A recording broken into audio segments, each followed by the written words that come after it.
one small light, a Christmas story. The soft light of the kerosene lamp was fading gray, and made reading the framed cross-stitch sampler very difficult. Every season has its gift for living. The seeds of the present season hold growth and harvest yet to come. May gratitude become a season in all of us. The electricity had been out most of the day, and the old Montana farmhouse was warmed by a wood fire. Emily was glad for the old wood stove and was happy that she had gotten there before the storm started to rage. You see, Grandfather had built the house early in the century, and Grandmother often said, "It's not fancy, but at least we know where it came from."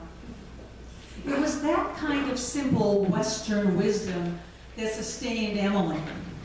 She was mostly raised by this strong woman who had pieced together flour sacks to make quilts and let this young girl learn at her side.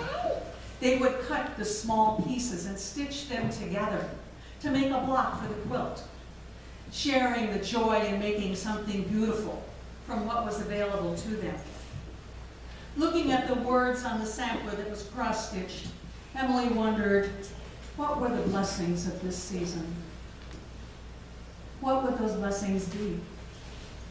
She poured tea from the beautiful bone china pot that she had sent home, a gift from England from when she had studied there. And she found tears welling up in her eyes. That saying on that cross-stitch sampler was so like her Lutheran grandmother. Seasons were taken in stride and celebrated properly. Unlike the rest of the world, Grandmother refused to celebrate Christmas until it arrived quite properly on the heels of Advent. Emily took the family Bible down and began reading the familiar passages.